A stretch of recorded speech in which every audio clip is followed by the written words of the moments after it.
شخص، ایک شکست خوردہ شخص، ایک ناکام شخص، عوام کا مجرم شخص پی ڈی ایم سے این آر او کی بھیک مانگتا ہوا نظر آ رہا ہے۔ اگر 31 جنوری تک عمران نے استعفیٰ نہیں دیا تو مارچ ہوگا، لانگ مارچ ہوگا۔ وزارت عظمیٰ انٹرنشپ ہے جو بچوں کو دے دی جائے۔ مریم بی بی اگر سمجھیں تو شہباز شریف صاحب کی کسی مل میں مینیجر بھرتی ہوں، یعنی انہوں نے زندگی میں کبھی ایک دن اپنا کچن بھی خود نہیں چلایا۔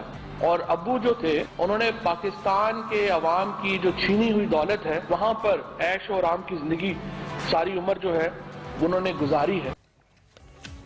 جی، بڑی خبر میں آپ نے اس وقت دیکھا کہ سیاسی درجہ حرارت بھی عروج پر ہے اور ملک بھر میں تو سردی پڑی ہے، لیکن اس سرد موسم میں سیاسی گرما گرمی کی بات کی جائے تو وہ عروج پر ہے۔ سیاسی ٹیمپریچر ہائی نظر آ رہا ہے۔ گورنمنٹ اور اپوزیشن کے درمیان ایک دوسرے پر بھرپور لفظی حملے کیے جا رہے ہیں۔ پی ڈی ایم کی جانب سے حکومت کو گھر بھیجنے کا عزم کیا جا رہا ہے۔ پیپلز پارٹی نے محترمہ بے نظیر بھٹو کی برسی کے موقع پر گڑی خدا بخش میں جلسہ کیا۔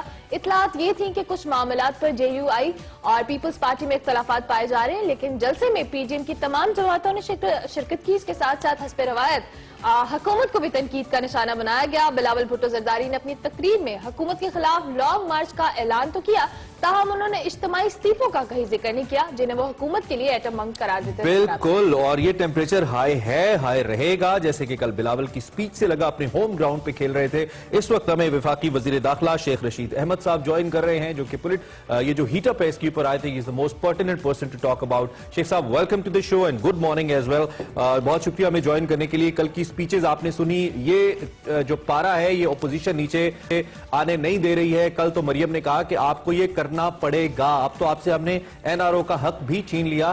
بیانات تیز سے تیز ہوتے جا رہے ہیں۔ شیخ صاحب آپ کی اسٹریٹجی کیا ہے؟ حکومت کیا سوچ رہی ہے اس وقت؟ دیکھیں، پہلے تو انہوں نے 2 ممبروں کو کہا کہ وہ ماریں جا کے اور دیں استعفیٰ۔ میں آپ کو لکھ کر دیتا ہوں صبح کے پروگرام میں کہ مرتضی عباسی صاحب کہیں گے یہ غلط بھیجے ہیں، کیونکہ انہوں نے بھیج دیے تھے اپنے امیر مقام کو۔ اور سیکنڈلی حالات وہ نہیں ہے جو کہ دکھائی دے رہے ہیں۔ ایک تو 31 دسمبر سے 31 جنوری ہو گئی، اور مجھے صبح اللہ سے پوری امید ہے کہ یہ سینٹ کے الیکشن میں بھی حصہ لیں گے اور استعفوں جائے یہ لانگ مارچ پہ رہیں گے تو کوئی مسئلہ نہیں ہے جی، رہیں، یہ ان کا رائٹ ہے، آئیں جب انہوں نے آنا ہے۔ لیکن میں آپ تو اس کو ہیٹا بہت دیکھ رہے ہیں، میں آگے سے کچھ درجہ حرارت کم دیکھ رہا ہوں، کیونکہ میں as a political worker, as a interior minister نہیں کہہ رہا۔ جس دن وہ اسلام آباد لانگ مارچ کا آنے کا فیصلہ کریں گے اس دن ہم بھی اپنی اسٹریٹجی کا فیصلہ کریں گے۔ ابھی تو کوئی انہوں نے ہمیں فائنل سٹیجز پہ وہ نہیں ہے، استعفوں پہ ان میں ایک رائے نہیں ہے، اور لانگ مارچ پہ تقریباً وہ متفق ہوں گے اور سینٹ کے الیکشن میں وہ حصہ لیں گے، اور 19 تاریخ کو جو الیکشن میں بھی وہ حصہ لیں گے۔ اگر ضمنی الیکشن میں حصہ لے رہے ہیں تو استعفوں کی تو کوئی تکلیف نہیں۔ ٹھیک ہو گیا شیخ صاحب۔ کل ہم دیکھیں تو آصف علی زرداری صاحب کی بھی انٹری ہوئی اور انہوں نے ویڈیو لنک پر خطاب کیا، اور ساتھ ساتھ انہوں نے دعویٰ کیا کہ میں نے پرویز مشرف کو ایوان صدر سے نکال دیا تو اس حکومت کو گھر بھیجنا میرے لیے مشکل نہیں ہے۔ اب کیا کہیں گے اس دعوے پر آصف علی زرداری کے آپ؟ لائن دوبارہ کنیکٹ کرتے ہیں۔ شیخ صاحب ہمارے ساتھ موجود ہیں۔ شیخ صاحب تھوڑے کم، لیکن میں پہلے دن سے جب سے میں شیخ صاحب کو سن رہا ہوں، شیخ صاحب کے لہجے میں کانشیسنس موجود ہے۔ ہی از اے ویری سیزن پولیٹیشین، پرانے آدمی ہیں، مختلف پولیٹیکل پارٹیز کے حوالے سے ان کی پالیٹکس بھی جانتے ہیں۔ سو ڈیفینیٹلی مجھے لگتا ہے کہ پیش گوئیاں بھی اکثر بھی صحیح ہوتی ہے، سب دیکھنا ہوگا۔ لیکن کل آصف علی زرداری صاحب نے جو بات کی، انہوں نے کہا جی جمہوریت بہترین انتقام ہے۔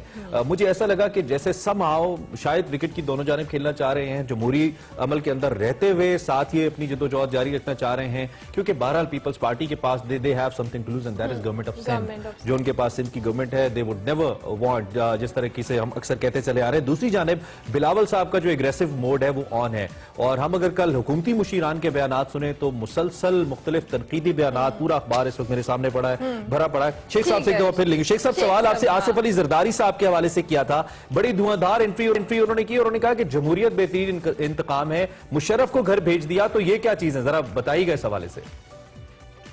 اگر آپ مجھ سے پوچھ رہے ہیں تو مشرف تو بہت ہی زیادہ بیمار ہیں، اللہ ان کو صحت دے، اور جہاں تک ان کے تعلقات، ان کے معاملات ہیں کہ کون گھر جاتا ہے اور کون نہیں جاتا یہ تو آنے والا وقت ہی بتائے گا. لیکن یہ ان لیڈر بستیوں سے عمران خان آج ہی یہ نوٹ کر لیں کہ 31 جنوری کو چھوڑ کے 31 مارچ کو بھی استعفیٰ نہیں دے رہا اور 31 دسمبر کو بھی نہیں دے رہا. انشاءاللہ وہ 5 سال پورے کرے گا. اور جہاں تک ان کا تعلق ہے یہ سوچ لیں کہ جس قسم کا آئینی قانونی یہ مسئلوں میں ہوں گے تو آئینی قانونی پورے احترام ہوگا. اور جب اگر انہوں نے قانون کو کر لیا تو قانون اپنا فیصلہ اچھا شیخ صاحب ایک دلچسپ بات یہ ہے کہ جب عمران خان صاحب ایز پرائم منسٹر اپنے پورے وزراء سبھی وزراء کے سامنے اور میڈیا کے سامنے آ کے یہ کہیں گے کہ حکومت کو پہلے سیکھ کے آنا چاہیے, ہم نے نہیں سیکھا, پھر ان کی جو مینیفیسٹو والی سپیچز ہیں دیکھیں وہ اس طرح کی بات نہیں تھی. وہ بائیڈن سے شروع ہوئی کہ بائیڈن کو پہلے ایکسپلین کر دیا جاتا ہے. اب مسئلہ یہ ہے کہ پاکستان میں الحمدللہ میڈیا بہت اسٹرانگ ہے, اتنا اسٹرانگ ہے کہ جتنا سوچا جائے اس سے بھی زیادہ اسٹرانگ ہے. تو اس میں کی باتیں چلتی رہتی ہے لیکن ایسی بات انہوں نے کہی کوئی نہیں اور اس کو مختلف پورے پیرائے میں نہیں پیش کیا گیا. اور جہاں تک کہ یہ ہے کہ 31 جنوری کا یہ آج ہی سننا ٹھیک ہے. اب شیخ صاحب اگر بات کی جائے JUIF میں شدید اختلافات جو ہم دیکھیں وہ سامنے آ گئے. منرف رہنما نے کل 29 دسمبر کو اجلاس طلب کیا. مولانا فضل الرحمان کے خلاف آئندہ کا لاہ عمل بھی جو ہے اس کے حوالے سے بھی اعلان کریں گے. کیا اس سے مولانا صاحب کی مقبولیت میں یا جس طرح سے وہ PTM کو لیڈ کر رہے ہیں ان میں کوئی کمی یا نقصان پہنچنا ہمیں نظر آ رہا ہے؟ اصل انتہا پسند تو مشکل جو ہوئے ہیں وہ مولانا صاحب ہوئے ہیں اور مولانا صاحب کو یہ راس نہیں آ رہی اس اسمبلی جس میں انہوں نے صدارت کا خود الیکشن لڑا. یہ ساری باتیں جو ہیں یہ بڑی غور و فکر کی ہیں اور آپ دیکھیں گے کہ یہ ناکام ہوں گے. اور عمران خان بطور وزیر داخلہ آپ لانگ مارچ کے لیے تیاری مکمل ہے شیخ صاحب؟ آپ کی کیا تیاری ہے اس وقت؟ اسلام آباد راول پنڈی کی عوام, پنڈی آپ کا حلقہ بھی ہے, وہ آپ کی طرف دیکھیں گے, اب ذمہ داری زیادہ ہے آپ کی. صحیح کہا آپ نے. ابھی وہ اپنا پروگرام تو دیں کہ ان کا پروگرام کیا ہے. ان کا پروگرام ہی فائنل نہیں ہے. ہم پہلے استقبالیہ کیمپ لگا دیں تو ابھی تو جب وہ پروگرام دیں گے تو پھر ہم بھی تیار ہوں گے ان کے استقبالیہ کیمپوں کے لیے. Thank you sir. ٹھیک ہے, تھینک یو شیخ صاحب, بہت شکریہ. آپ نے ہمیں join the morning. Sheikh Rashid Ahmad اچھا انہوں نے کامنٹ کیا کہ ہم پہلے استقبالیہ کیمپ لگا لیں لیکن وہ بتا نہیں رہے. شاید استقبالیہ کیمپ کی تیاریاں تو ڈیفینیٹلی حکومت کی طرف سے کی جا رہی ہی ہوں گی.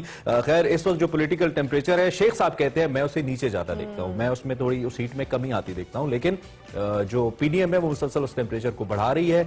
ایک یہ قیاس آرائی بھی کہا جا سکتا ہے کہ جی کیا اس وقت جو پولیٹیکل ٹیمپریچر ہے اس کے اندر فضل الرحمان صاحب کا کردار کیا کم ہونے جا رہا ہے یا ان کو مشکلات کا سامنا, چونکہ مردان کے اندر بہرحال ایک اچھا پاور شو فضل الرحمان صاحب کر چکے ہیں اپنی جماعت کے لیے, دو کہ ان کی جماعت کے اندر اختلافات موجود ہیں اس وقت. اسی نوٹ پر ہم بریک لیں گے, بریک کے بعد حاضر ہوں گے اور ہاں ایک اور بریک لینی ہے, لیکن اس سے پہلے ایک بڑی امپورٹنٹ بات, ہم نے ایک نغمہ چلایا تھا وہ میرا ذاتی طور پہ جو کہ بڑا دل کے قریب ہے, اور بی بی شہید کی کل برسی بھی تھی, بہت بڑی سیاستدان تھی, ان کی خدمات بطور first prime minister of Islamic world دنیا کے سامنے آئی. تو یہ جو نغمہ آپ میرے بیک گراؤنڈ پہ بھی سن رہے ہیں اور آپ کو معلوم ہے بھٹو دی بیٹی آئی سی, یہ عطر عباس صاحب نے لکھا ہے جو ہمارے سینئر کالم کار بھی تھے, کالم نگار بھی تھے. اور عباس عطر صاحب کے حوالے سے اگر بات کریں تو ایکسپریس نیوز سے کئی سالوں تک, کئی دہائیوں تک وہ وابستہ رہے, یہاں سے پروگرام بھی کرتے ہیں, ان کا کالم بھی چھپتا رہا. تو اس حوالے سے اب بات کریں گے, ایک بریک لیتے ہیں اور بریک کے بعد ہم واپس آتے ہیں.